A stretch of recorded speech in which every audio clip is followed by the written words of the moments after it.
ಹಿಂದೇನು ಕೊಟಬಾಗಿ ಗ್ರಾಮ ಪಂಚಾಯತಿ ವ್ಯಾಪ್ತಿಯಲ್ಲಿ ಮುಸ್ಲಿಂ ಸಮಾಜದ ಸ್ಮಶಾನ ಭೂಮಿ ತಂತಿಬೇಲಿ ಕಟ್ಟುವುದಕ್ಕಾಗಿ ಅಂತ ಒಂದು 10 ಜನ ಕೂಲಿ ಕಾರ್ಮಿಕರನ್ನ ಅಪ್ಲೋಡ್ ಮಾಡಿದ್ರು. ಅದರ ಜನರ ಹೇಳಿದ ಪ್ರಕಾರ ನಾನು ಅಲ್ಲಿ ಹೋದಾಗ ಯಾವುದೊಬ್ಬ ಕೂಲಿ ಕಾರ್ಮಿಕರು ಇರ್ಲಿಲ್ಲ ಮೇಡಮ್. ಇವ್ರು ಏನ್ ಮಾಡ್ತಾರ, ನರೇಗಾದಲ್ಲಿ ಕೂಲಿ ಕಾರ್ಮಿಕರ ರಜೆ ಕೆಲಸ ಮಾಡಬೇಕು ಅಂತಿದೆ. ಅದನ್ನ ಬಿಟ್ಟು ಇವರು ಏನ್ ಮಾಡ್ತಾರೆ, ಒಂದು ದಿನ ಒಂದು JCB ಹಚ್ಚಿ ಕೆಲಸ ಮಾಡ್ತಾರೆ. ಆ ಒಂದು ದಿನದ ಒಂದು JCB ಎಷ್ಟು ಕೆಲಸ ಮಾಡ್ತದ, ಅದು ಒಂದು 2-3 ತಾಸಿನಲ್ಲಿ ಕೆಲಸ ಮಾಡ್ತದ. ಇವ್ರು ಏನ್ ಮಾಡ್ತಾರ, 10 ದಿನಗಳ ಕಾಲ 10 ಜನರು ಕೆಲಸ ಮಾಡಿದಾರಂತ ಬಿಲ್ ತೆಗಿತಾರ ಮೇಡಮ್. ಅದೇ ಕಾಮಗಾರಿಗೆ ಪ್ರತಿಯೊಂದು ಗ್ರಾಮ ಪಂಚಾಯತಿನೂ ನಡೀತಾ ಇದೆ, ಪ್ರತಿಯೊಂದು ತಾಲೂಕಿನಲ್ಲೂ ನಡೀತಾ ಇದೆ ಮೇಡಮ್. ಇದು ಇನ್ನು ಎಳೆಯಾಗಿ ಬಿಚ್ಚಿಡಬೇಕಾಗಿತ್ತು ನಮ್ಮ ಕರ್ತವ್ಯ ಮೇಡಮ್. ಯಾಕಂದ್ರೆ ಇದು ಏನಾಗಿದೆ ಮೇಡಮ್, ಇದು ದೊಡ್ಡ ಸ್ಕ್ಯಾಮ್ ಅಂತ ಹೇಳ್ಬೋದು. ಈಗ ಸಹಾಯಕ ನಿರ್ದೇಶಕರು ನರೇಗಾದಲ್ಲಿ ಇವ್ರು ಏನ್ ಮಾಡ್ತಾರೆ, ಕಟ್ಟಿಕೊಟ್ಟಿದ್ದಾರ ಅಂತ ಅನ್ಸುತ್ತೆ ಮೇಡಮ್. ಇದು ಅಧಿಕಾರಿ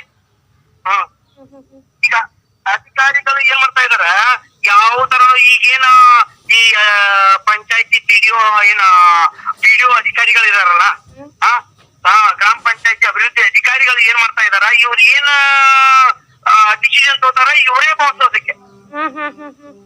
ಮೇಲಾಧಿಕಾರಿಗಳು ಬಂದು ನಿಂತು ನೋಡೋದೇ ಇಲ್ಲ, ವಿಸಿಟ್ ಮಾಡೋದೇ ಇಲ್ಲ. ಮತ್ತೆ ಇನ್ನೊಂದು ಹೇಳ್ತೀನಿ, ಕೊಟಬಾಗಿ ಗ್ರಾಮ ಪಂಚಾಯತಿಯಲ್ಲಿ ಒಂದು ದೊಡ್ಡ ಸ್ಕ್ಯಾಮ್ ಆಗಿದೆ ಅಂತ ಹೇಳ್ಬೋದು ಮತ್ತೆ ಕಾಮಗಾರಿಗಳಿಗೆ.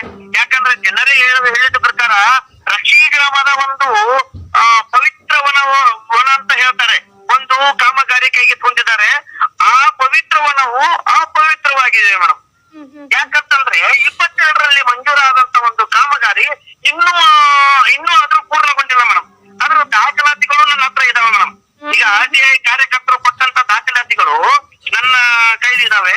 ಅದಕ್ಕೆ 10 ಲಕ್ಷ ಬಿಲ್ ತೆಗೆದುಕೊಂಡಿದ್ದಾರೆ.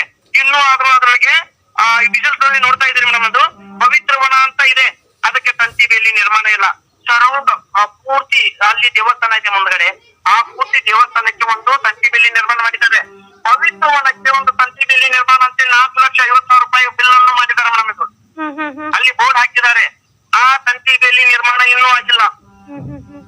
ಆಗದೇ ಇವ್ರು ಏನ್ ಮಾಡಿದ್ದಾರೆ, 99,000ದಂತೆ 9 ಬಿಲ್ಗಳನ್ನ ತೆಗೆದಿದ್ದಾರೆ ಮೇಡಮ್. 9 ಬಿಲ್ಗಳನ್ನ ತೆಗೆದಿದ್ದಾರೆ. ನಂತರ ಇವರು ಸ್ಮಶಾನ ಭೂಮಿ 118 ಸರ್ವೆ ನಂಬರ್ 118ರಲ್ಲಿ ಸ್ಮಶಾನ ಭೂಮಿ ಸಮತಟ್ಟು ಮಾಡಲೆಂದು 3 ಬಿಲ್ಗಳನ್ನ ತೆಗೆದಿದ್ದಾರೆ ಮೇಡಮ್. 3 ಬಿಲ್ಗಳಲ್ಲಿ 4,50,000 4,70,000 ಅಂತ ಹಾಕಿದ್ದಾರೆ. ಇದರಲ್ಲೂ ಕೂಡ 99,750 ರೂಪಾಯಿದಂತೆ ಒಂದು 9 ಬಿಲ್ಗಳನ್ನ ತೆಗೆದಿದ್ದಾರೆ ಮೇಡಮ್. ಇದರೊಳಗೆ ಸಮತಟ್ಟಾಗಿರುವಂತ ಭೂಮಿ ಮೇಲೆ ಇವರು ಒಂದು ತಾಲೂಕಾ ಕ್ರೀಡಾಂಗಣ ಇದೆ ಹುಕ್ಕೇರಿಯಲ್ಲಿ, ಅದು ರಕ್ಷಿ ಗ್ರಾಮದ ಸರಹದ್ದಿನಲ್ಲಿ ಇದೆ. ಅಲ್ಲಿ ತಾಲೂಕಾ ಕ್ರೀಡಾಂಗಣ ಸಮತಟ್ಟು ಮಾಡುವುದಕ್ಕೆ ಒಂದು ಗುಡ್ಡನ್ನು ಕೊಡಿದ್ದಾರೆ. ಅಲ್ಲಿ ಉಳಿದಂತ ವೇಸ್ಟ್ ಒಂದು ಕಲ್ಲು ಮಣ್ಣನ್ನು ತೆಗೆದುಕೊಂಡು ಬಂದು ಇಲ್ಲಿ ಸ್ಮಶಾನ ಭೂಮಿ ಸಮತಟ್ಟು ಮಾಡಲೆಂದು ಕಲ್ಲು ಮಣ್ಣನ್ನು ಹಾಕಿದ್ದಾರೆ ಮೇಡಮ್. ಇದು ಸುಮ್ಮನೆ ಏನು ಜನರಿಗೆ ತಾವು ಬಿಲ್ಲು ತೆಗೆದುಕೊಳ್ಳುವುದಕ್ಕಾಗಿ ಒಂದು ಮಾಡಿದಂತ ಕಾಮಗಾರಿ. ಇದು ಜನಸಾಮಾನ್ಯರೇ ಹೇಳ್ತಾರೆ ಮೇಡಮ್. ಇದು ಯಾರಿಗೂ ಏನೋ ಉಪಕಾರ ಆಗುವಂತ ಒಂದು ಕೆಲಸ ಅಲ್ಲ. ಯಾರಿಗೊಂದು ಸಮತಟ್ಟು ಇರ್ತಕ್ಕಂತ ಒಂದು ಭೂಮಿ ಮೇಲೆ ಇವು ಯಾಕಪ್ಪ ಕಲ್ಲು ಮತ್ತು ಮಣ್ಣು ಹಾಕ್ಬೇಕು ಅಂತ ಕೇಳ್ತಾ ಇದ್ದಾರೆ ಮೇಡಮ್ ಅವರು. ಖಂಡಿತ ಅವ್ರು ಪ್ರಶ್ನೆ ಮಾಡಿರೋದ್ರಲ್ಲಿ ತಪ್ಪೇನಿಲ್ಲ. ಹೌದು ಮೇಡಮ್, ಹೌದು ಮೇಡಮ್. ಅವರು ಜನರ ಮೇರೆಗೆ ನಾವು ಅದೇ ಗ್ರಾಮ ಪಂಚಾಯತಿಯಲ್ಲಿ ಇನ್ನೂ ಸಾಕಷ್ಟು ಅಕ್ರಮ ಇದಾವೆ ಮೇಡಮ್. ಅದನ್ನ ನಾವು ಎಳೆಯಾಗಿ ತೆಗೆದು ಜನರಿಗೆ ಮುಟ್ಟುವಂಗೆ ಹೇಳಬೇಕಂತ ನಾನು ಪ್ರಯತ್ನ ಮಾಡ್ತಾ ಇದ್ದೀನಿ ಮೇಡಮ್. ಖಂಡಿತ ಸರ್, ಅದಕ್ಕೆ ಅಂತಾನೆ ನಾವಿರೋದು ಸರ್. ಇನ್ನೊಂದೇನು ಅಂತ ಅಂದ್ರೆ ಇಷ್ಟೆಲ್ಲ ಇಲ್ಲಿ ವರದಿ ಆಗ್ತಾ ಇದೆ, ಇದು ರೆಸ್ಪೆಕ್ಟೆಡ್ PDO ಆಗಿರ್ಬೋದು ಅಥವಾ ಮಾನ್ಯ ಸೆಕ್ರೆಟರಿಗಳಾಗಿರ್ಬೋದು, ಅವ್ರ ಕಿವಿಗೆ ಏನಾದ್ರು ಬಿತ್ತಾ ಈ ವಿಷಯ?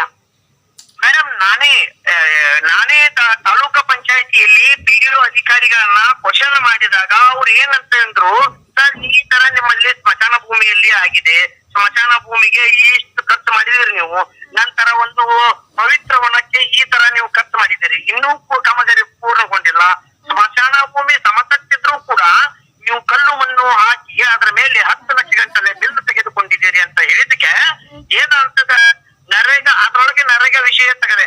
ಈ ತರ ನೀವು ನರೇಗಾದಲ್ಲಿ ಕೂಲಿ ಕಾರ್ಮಿಕರು ಇದ್ದಾರೆ ಅಂತ ನೀವು ತೋರಿಸಿ ಜನರ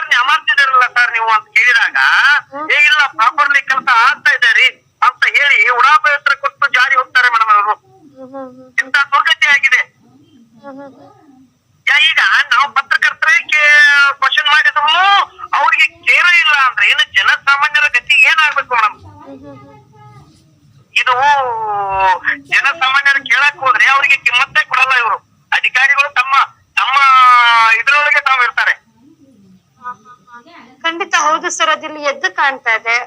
ಒಂದು ವ್ಯಾಲ್ಯೂಯಬಲ್ ಕ್ವಶನ್ ನಾವು PDO ಅಧಿಕಾರಿಗಳ ಮುಂದೆ ಇಟ್ಟಾಗ ಅಷ್ಟೇ ವ್ಯಾಲ್ಯೂಯಬಲ್ ಆಗಿ ಅವ್ರ ಕಡೆಯಿಂದ ಉತ್ತರ ಬರ್ಬೇಕು. ಆದ್ರೆ ಈ ರೀತಿ ಉಡಾಫೆ ಉತ್ತರದಲ್ಲಿದ್ರೆ ಅವರು ಆ ಒಂದು ಪ್ಲೇಸ್ ಅಲ್ಲಿ ಇರೋಕೆ ಅರ್ಹತೆನಾ ಅನ್ನುವಂತಹ ಪ್ರಶ್ನೆ ವ್ಯಕ್ತವಾಗತ್ತೆ. ಗ್ರಾಮಸ್ಥರು ಸಹ ನೇರ ಆರೋಪ ಮಾಡ್ತಾ ಇದ್ದಾರೆ ಈ ಬಗ್ಗೆ.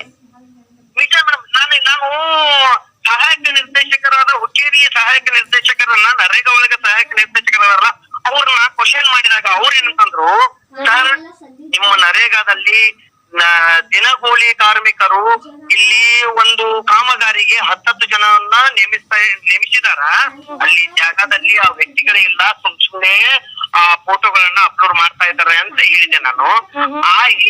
ನನ್ನ ಮಾತಿಗೆ ಏನಂದ್ರು, ಇಲ್ಲ ಸರ್ ನಾನು ಕೆಲವು ದಿನಗಳ ಹಿಂದೆ ಅವ್ರಿಗೆ ನೋಟಿಸ್ ಜಾರಿ ಮಾಡಿದೀನಿ, ಈ ತರ ಮಾಡ್ತಾ ಇದೆ ಅಂತ ಅವ್ರ ಗಮನಕ್ಕೂ ಇದೆ.